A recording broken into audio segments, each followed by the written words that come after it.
이재명 민주당 대표가 국민연금 개혁안의 21대 국회 처리를 주장하면서 원포인트 영수회담을 제안을 했습니다. 보험료율 13%, 소득 대체율 45% 안은 윤석열 정부가 제시했던 안이기도 하다. 정부 여당이 결단만 한다면 28일 본회의에서 처리될 수 있다고 했죠. 그러자 국민의힘이 즉각 반박했습니다. 연금특위 간사 유경준 의원은 민주당 안을 윤석열 정부 안으로 둔갑시키다니 기가 찰 노릇이다. 소득 대체율 44% 수정안을 공개 제안했지만 2주일 동안 침묵해놓고 저희가 뭐냐 이렇게 반문했습니다. 여야 연금특위 협상은 막판 이견으로 사실상 중단된 상태였고요.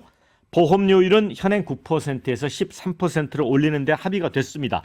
그런데 소득 대체율에서 국민의힘은 43%, 민주당은 45%를 주장하며 맞섰고 국민의힘이 그 중간인 44%를 협상안으로 제시했지만 그동안 민주당이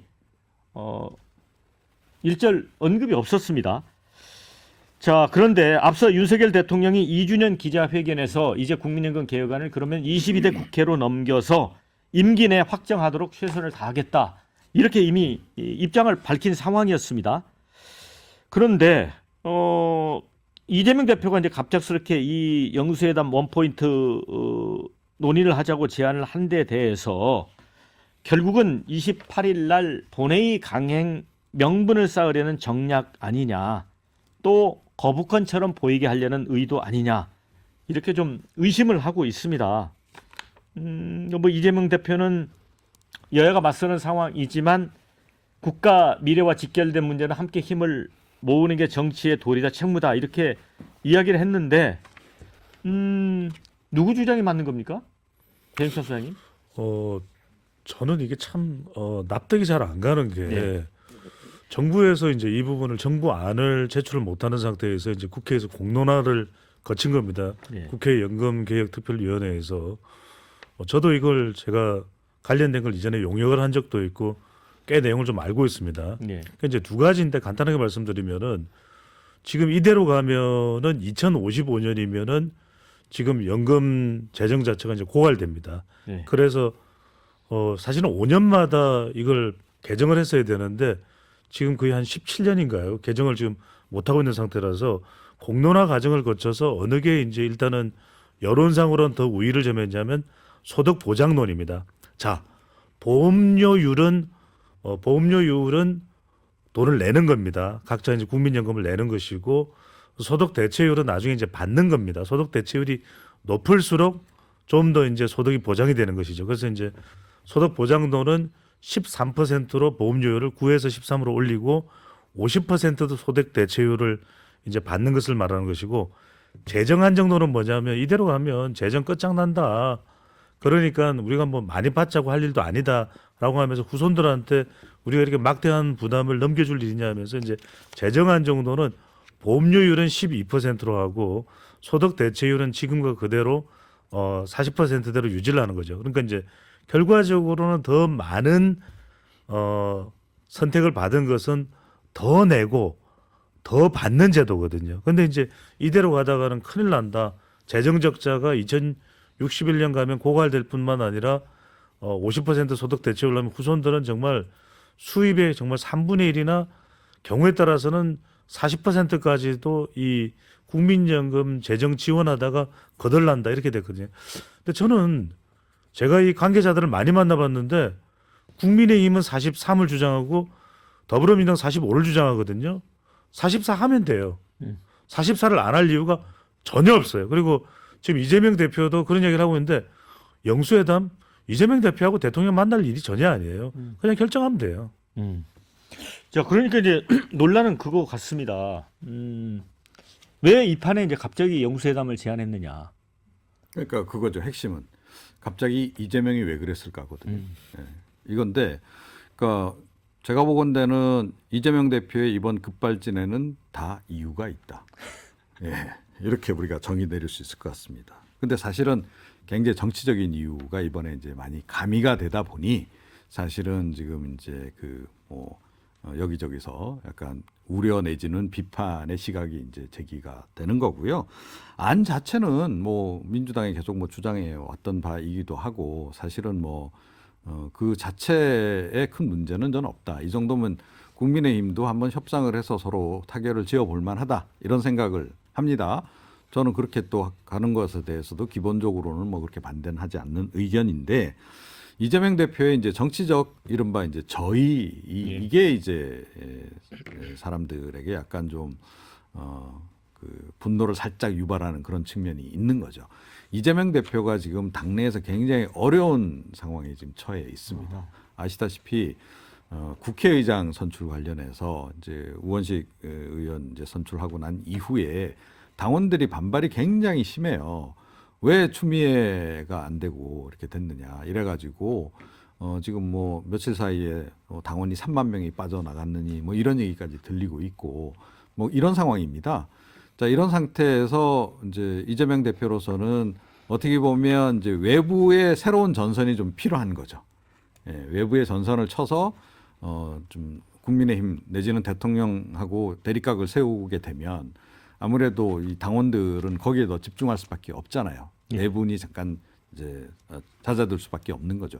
그 측면이 사실은 굉장히 더 강한 겁니다. 근데 그러다 보니까 지금 당내외에서 이제 비판론이 지금 제기가 되고 있는 그런 상황이죠.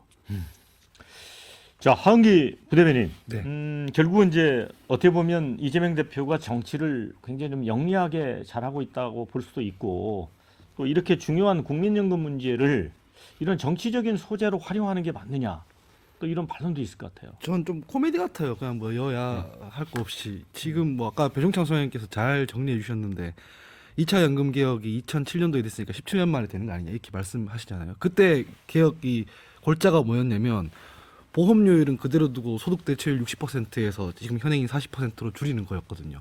그걸 다시 이제 이 소득 대체율 같은 경우에는 뭐 43% 올리냐 45% 올리냐 이 문제인 것이고 보험료율 올리는 게 되게 의미가 있는데 이거는 17년만도 아니에요. 언제 마지막으로 올렸냐면 98년도입니다. 26년 전에 올리고 지금까지 올려왔어야 되는데 계속 유예하고 있었다는 거죠. 이게 중요한 부분이에요. 소득 대체율 부분보다. 그래서 제가 말씀드리는 거는 연금 개혁해야 된다는 목소리가 왜 나오냐면 그 연금 기금의 고갈 시기가 현행대로 가면 2055년이니 지속 가능성이 없다. 미래 세대 그러니까 제 세대도 아니에요. 지금 한 저 세대로 치면 제 세대의 한 아들 딸 세대죠.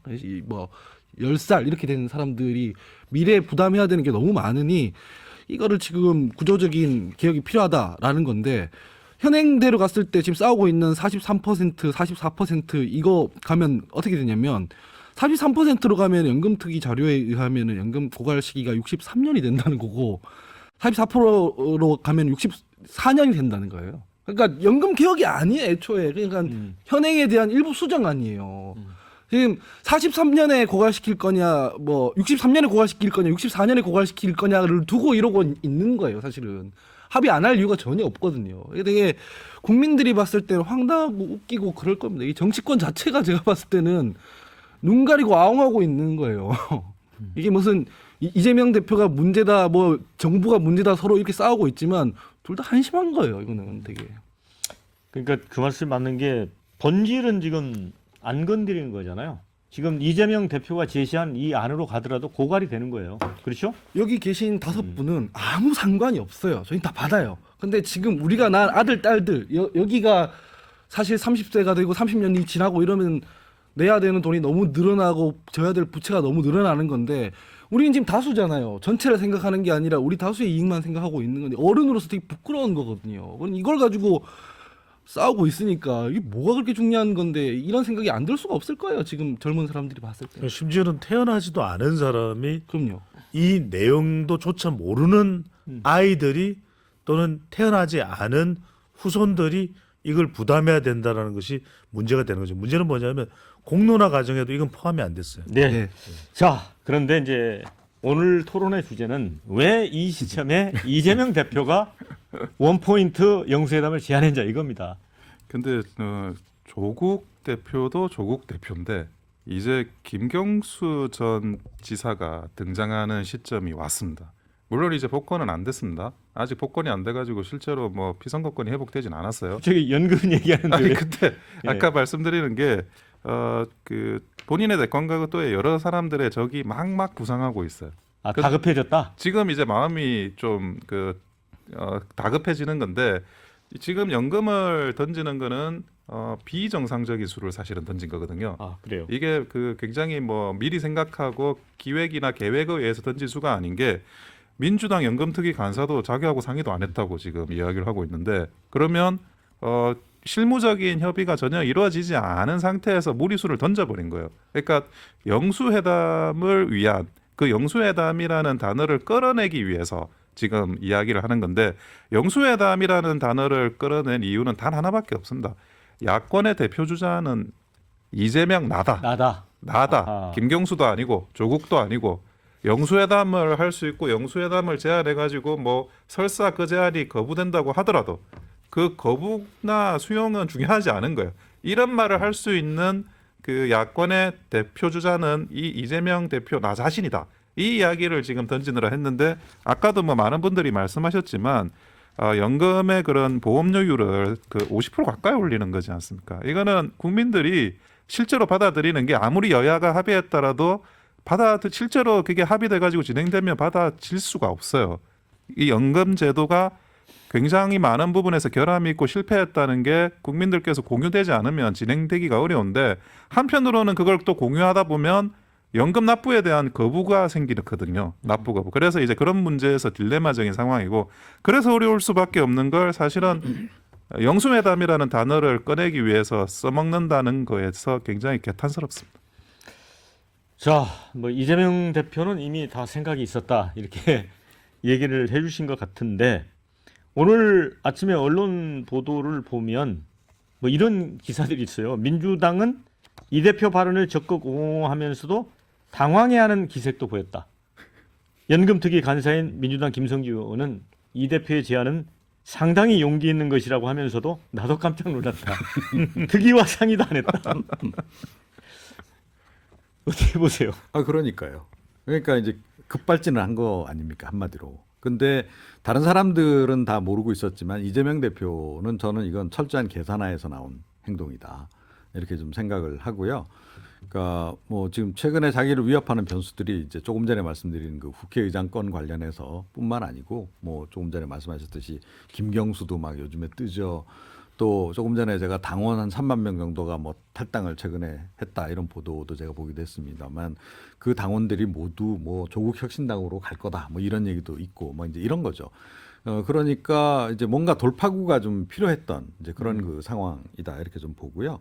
그리고 그 연장선에서 사실은 이번 그 본인의 제안을 국민의힘이 또는 대통령이 절대 안 받을 거라는 것도 알고 던진 카드일 가능성이 좀 높다 이렇게 생각을 합니다. 근데 이게 사실은 그 김성주 민주당 이 연금특위 간사가 누구냐면 국민연금관리공단 이사장 출신이에요. 그렇죠. 그러니까 누구보다도 국민연금에 대해서 잘 알고 있는 전문가예요. 김성주 간사 이야기는 소득 대체율이 원래 50%가 소득 보장론인데 그게 공론화 과정에서 도출되는데 이걸 낮추면 그러니까 여러분들 잘 아셔야 돼요. 소득 대체율은 그 40년이면 40년 다 그 기간을 다 불입을 해야 그 대체율이 돼요. 그러니까 23년간 불입했으면 그 절반밖에 안 되고 뭐 이런 겁니다. 여러분들 네. 잘 아셔야 돼요. 근데 이게 이제 이렇게 가는 이유는 이재명 대표로서는 지금 민주당 지지율이 사실은 녹록치가 않아요. 오늘 따끈따끈하게 발표된 한국 갤럽 조사입니다. 오늘 소개드린 모든 조사는 중앙선거여론조사 심의위원회 홈페이지에 확인 가능합니다. 지난 21일부터 23일까지 한국 갤럽이 자체 조사로 무선 가상번호 전화 면접 조사를 실시한 건데 여기서 정당 지지율을 보면은 민주당이 총선 압승을 했었잖아요. 그런데 이 지지율이 여전히 뭐 지지부진합니다. 네. 민주당이 31%, 국민의힘도 좀 내려가긴 했어요. 29%. 근데 무당층이 무려 22%나 됩니다. 늘었네요. 그렇습니다. 그러다 보니까 4년 전에 총선에서 압승을 했을 때는 50%를 넘어갔던 민주당이었어요. 그러니까 뭔가 결집도를 보여야 되니까 이것에 대해서도 대통령 만나자, 단판 짓자 이렇게 되면 일종의 이슈 파이팅이 되고 결집도는 더 제고됩니다. 방금 전에 이종훈 평론가 말씀하신 대로 지금 추미애 국회의장이 불발되면서 좀 삐그덕거렸잖아요. 여기 이게 결집도를 다시 제고시키면서 강성 지지층들을 또 뭐냐면 대체 불가능. 역시 윤석열 대통령이 호탕하게 만나자 이렇게 얘기할 수 있는 사람은 이재명 정도다. 뭐 조국도 안 되고 김경수도 안 되고 역시 이재명이구나. 이걸 노렸다고 봐야 되겠죠. 네, 자 댓글도 의견들이 많이 올라와 있습니다. 연금 개혁 미래 세대를 좀 생각해라 이라는 원론적인 말씀 주셨고 영수회담은 쇼 아주 짤막하게 의견 주신 분이 있습니다. 요령 피우는 꼼수 정치 여야 막론하고 비판해야 마땅하다. 매도 먼저 받는 게 맞다. 당장 개혁하는 게 맞다. 이런 의견도 있습니다. 자, 여당도 거짓말이라고 몰아붙이기만 할 게 아니라 불일치 지점을 조리 있게 알려줘야 대국민 설득력이 있다. 이런 의견요. 이런 시국에 연금 개혁은 우선순위가 아닙니다. 왜 자꾸 윤과 회담하려는지 실망스럽습니다. 이런 의견이 있고요. 별 차이가 나지 않으니 양당이 해결하면 될 것을 왜 대통령과 둘이서 만나서 해결하려고 합니까? 이런 의견도 있습니다. 자, 이재명 대표가 거짓말한 건지 아님 45% 아니 정부 아니라고 잘못 알았건 건지 이런 의견도 있고요. 윤석열 대통령과 만나 내밀히 하고 싶은 얘기가 있지 않았을까요? 뭐 이런 의견도 있습니다. 그러니까 아까도 말씀드렸지만 근본적으로는 의미가 없는 얘기들이에요. 정부 안이 하나가 아니었어요. 열 몇 개 되는 거를 연금 국회에다가 떠넘겨 놓고 나중에 공론조사 해가지고 두 개로 압축해서 50% 나온 거예요. 그럼 공론조사는 왜 한 거예요? 공론위원회는 그 수용을 안 할 거면은 정부에서 딱 안을 만들어가지고 설득을 하든지 뭘 하든지 해야 되는데 그런 식으로 다 떠넘겨 놓고 뭐 거짓말이니 이게 의미가 없는 얘기예요. 사실상 합의가 된 거예요. 합의가 이때까지 안 된 건 아까 전에 원영석 당선인께서 잘 말씀해 주셨듯이 보험료율 때문이거든요. 보험료율을 올리는 건 합의가 됐어요. 그러면 이제 남은 거는 연금 고갈 시기를 63년까지 미룰 것인가 64년까지 미룰 것인가 이거 가지고 지금 싸우고 있는 거예요. 이거 가지고 거짓말이니 뭐니 정치인들이 이러고 있는 거거든요. 이게 첫 번째고 두 번째는 용수회담할 내용이 아니에요. 이거는 용수회담에서 풀 게 아니에요. 이게 이해관계가 너무 많아가지고 이미 국회에서 그리고 국민들이 직접 투표하라고 해서 공론위원회까지 거쳤던 안이잖아요. 지금 이게 뭐하는 국민들이 이거 내용을 모를 거라고 생각해서 지금 이렇게 하는 거거든요. 여야가 다. 근데 연금 가지고 이러면 안 됩니다. 이거는 진짜. 그래서 저는 싸울 때 싸우더라도 현안 가지고 해야지 이런 문제 갖고 막 이렇게 하면 안 된다고 저는 생각합니다. 그 어른이 할 일이 아니에요. 어른이 할 일 일단은. 제가 그 볼 때는 뭐 이재명 대표가 진짜 국민연금에 관심이 있어서 개혁에 관심이 있어서 이런 말을 던지진 않았다고 봅니다. 하지만 이제 그 22대 국회에서 국민연금에 대한 개혁 이슈가 터질 텐데 어쨌든 여권에서는 과거에 이제 박근혜 대통령이 공무원연금 개혁했을 때 그때 사실은 뭐 많은 분들이 지지도 했었지만 거기와 발생하는 정무적인 어떤 파급력, 폭발력 그런 것들은 그 전에 그 공무원 연금 개혁 논의만 하다가 정말 이제 한번 해볼까 했던 그 시점에 그 정치적인 파괴력은 어마어마했다는 걸 절대 그 잊으면 안 된다고 저는 보는 거거든요. 특히나 13%, 9%를 13%로 올린다. 이게 그 여야는 그 보험료율을 합의했다라고 해요. 그 부분까지는. 근데 이거를 실제 시행하면 과연 이게 그냥 그 여야가 합의했으니까 그게 합의된 대로 하면 되지라고 국민들이 생각하겠냐? 절대 이 문제에 대해서 일단은 그 발사 버튼이 누르면 이게 뭐 돌이킬 수 없는 어떤 거대한 폭발력을 가진 그런 그 이슈로 돼가지고 진행될 거라는 건 여권도 반드시 명심해야 된다고 생각합니다. 네, 짧게. 저도 아니 제가 먼저 좀 소개를 해드릴 게 있습니다. 자 이제 그런데 이제 이재명 대표가 정치적 쇼잉을 하는 거다라는 이제 비판도 있지만 어찌 보면 이 대표 입장에서는 이 개혁의 책임을 이제 대통령과 여당에게 떠넘길 수 있는 측면이 있고 또 연금 개혁을 어떻게든 국회 마지막까지 완수하려고 하는 그런 이미지를 챙길 수도 있고요. 또 민생 이슈를 치고 나간다. 또 이런 점도 부각되기 때문에 잃을 게 없다. 꽃놀이패다. 이런 분석이 있습니다. 그렇기 때문에 유승민, 안철수, 나경원 이런 당선자들이 일거의 페이스북에다 거친 표현을 했거든요. 유승민 전 의원은 이재명 대표의 얕은 속임수에 놀아나면 안 된다. 제목을 이렇게 썼고요. 안철수 의원은 연금 개혁하는 척 연금제도 파탄내는 이재명 대표 이렇게 제목을 썼고 나경원 당선자는 이 대표가 거짓말하고 있다. 조금 더 내고 많이 받는 맞법은 없다. 그런 맞법이 있다면 그건 속임수다. 이렇게까지 얘기해요. 이게 왜 그러냐면 제 이 말씀을 드려야 되는 게 연금을 좀 아셔야 돼요. 그러니까 이제 연금의 제일 큰 고민은 뭐냐면 고갈 시기인데 그 고갈 시기도 양상이 다릅니다. 그러니까 소득 대체율을 어떻게 정하느냐에 따라서 고갈 시기는 61년, 63년 등으로 나눠지지만 그때의 재정폭은 훨씬 달라져요.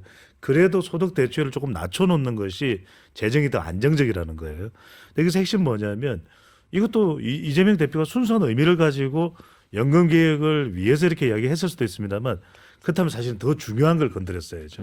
왜 지금은 우리가 얼마 이렇게 계속해서 붙다 보면은 나중에 이제 65세 이상 이 연금을 받는 연령대에 일단 월 얼마씩 받는 이게 확정 급여형이에요.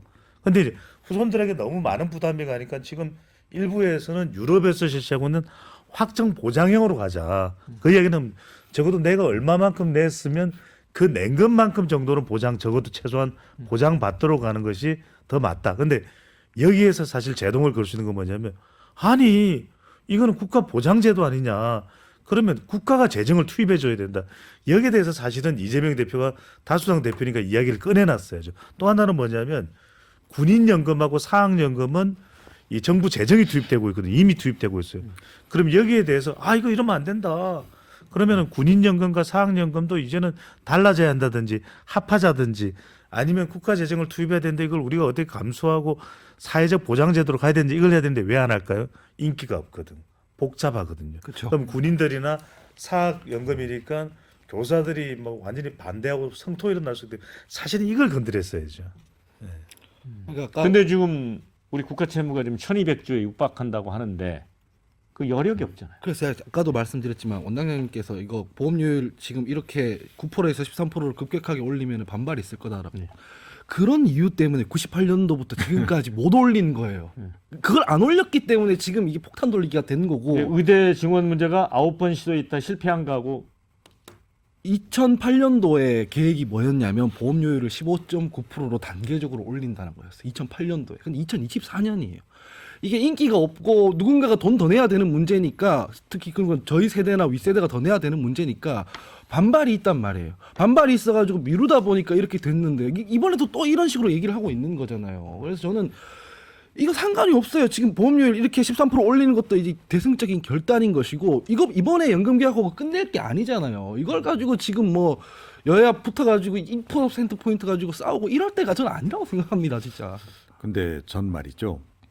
이건 또 뭐 또 다른 또 이제 의혹을 제기하는 거일 수도 있는데 이 내용도 어쩌면 함성득 임혁백 비공식 회동에서 어느 정도 얘기가 됐을지도 모르겠다. 왜요? 이 생각을 합니다. 그러니까 이번 그 형국을 보면 그러니까 지난번 영수회담은 윤석열 대통령이 굉장히 어려울 때 네. 어떻게 보면 이재명 대표에게 제안을 했고 이재명 대표가 응해줌으로써 이제 성사가 되는 그런 네. 형국이었어요. 근데 지금 상황은 보면 이재명 대표가 지금 약간 코너에 몰린 상황에서 윤석열 대통령에게 영수회담 한번 열어줘서 나 한번 손 한번 들어주세요. 이 얘기를 지금 하고 있는 거거든요.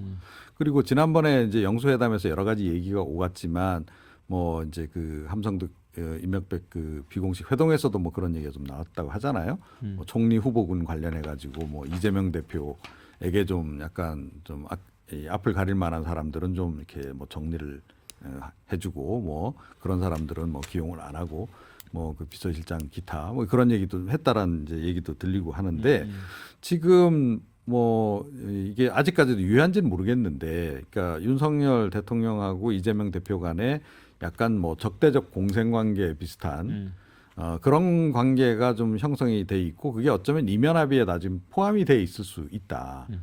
그리고 이제 거기에 이제 그래서 이제 영수회담의 향후에 영수회담을 진행하면서 몇 가지 이제 굵직한 건을 좀 처리해보자라는 정도까지는 얘기가 있었던 거 아닌가 싶어요. 그러니까 이 연금개혁권 같은 경우에는 사실 그런 굵직한 이제 그 사안 중에 하나잖아요. 이번이 됐던 아니면 뭐 22대 국회가 됐던. 그러니까 제가 보건대는 요 이슈를 좀 당겨서 이슈화를 하면서 이걸 가지고 한번 영수회담을 열자 이렇게 윤석열 대통령에게 시그널을 보낸 거일 수도 있다. 이제 그러니까 이 윤석열 대통령도 이제 다음 국회에서 임기 안에 확실히 개혁하겠다고 했고 이재명 대표도 뜻이 같다면 너무 좀 정치공학적으로만 보지 말고 두 분이 뭐 원포인트 만나도 되는 거 아니에요? 근데 정치공학적으로 생각을 안 하기에는 정치공학적인 요소가 너무 이 정치를 많이 좌우하기 때문에 그거를 아예 제껴놓고 생각하기는 어려울 것 같습니다. 근데 아까 지금 평론가님, 이종호 평론가님 말씀도 뭐 음모론으로 뭐 그럴 수 있다고는 생각을 하겠지만, 근데 뭐 그런 부분까지 멀리까지 많은 이제 수를 미리미리 이렇게 예비해놨다고 하기에는 뭐 정무적인 상황이라는 게 내일을 모르지 않습니까? 내일을 모르니까 뭐 그렇게까지 볼지는 좀 의문이긴 합니다. 네, 자 이제 1부 마무리해야 될 것 같은데 우리 방송 보시는 분들을 위해서 연금 전문가들은 MZ 세대에게 이제 비폭탄 떠넘기지 않으려면 그 현행 소득 대체율을 40%로 유지하더라도 보험료율을 19.8% 이상 걷어야 된다. 그러니까 5% 이상 더 걷어야 된다는 거예요. 그러니까 지금 국회에서 마련한 개혁안은 조금 더 내고 더 받는 걸로 돼 있거든요. 그러니까 이게 참 젊은 세대가 볼 때는 답답한 일일 겁니다. 제가 계속 짜증내고 있는 거죠. 네.